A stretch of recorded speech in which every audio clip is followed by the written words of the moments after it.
આપણને ઘણી વખત હૃદયના ધબકારા અચાનક વધી જાય એવું ફીલ થતું હશે.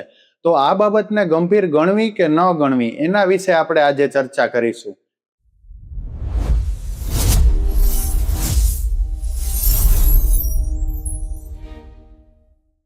નમસ્કાર, હું છું ડોક્ટર જગદીશ છત્રાડા. GWHમાં તમારું સ્વાગત છે.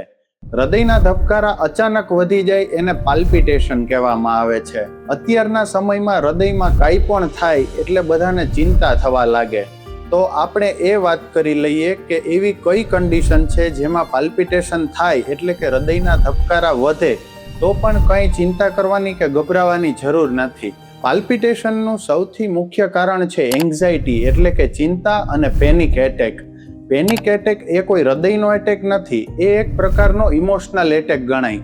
જ્યારે કોઈ વ્યક્તિ ખૂબ ચિંતામાં હોય અથવા તો કોઈ આઘાતજન્ય ન્યૂઝ સાંભળી લે ત્યારે એના હૃદયના ધબકારા અચાનક વધી જાય છે અને ગભરામણ થવા માંડે છે.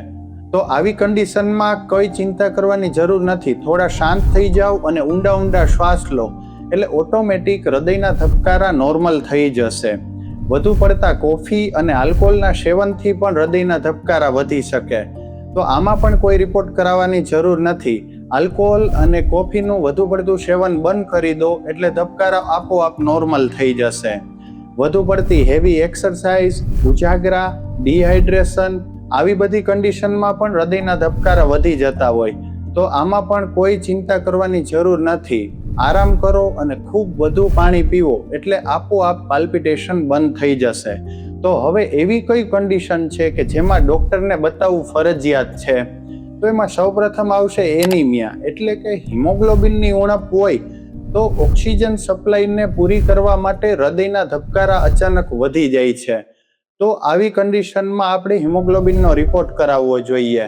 બીજી કન્ડિશન છે હાઇપરથાઇરોઇડિઝમ એટલે કે થાઇરોઇડ હોર્મોનનું બ્લડમાં લેવલ વધી જાય તો હૃદયના ધબકારા એકદમ ફાસ્ટ બની જાય છે અને આવી કન્ડિશનોમાં હૃદયના ધબકારા પાછા નોર્મલ થતા નથી.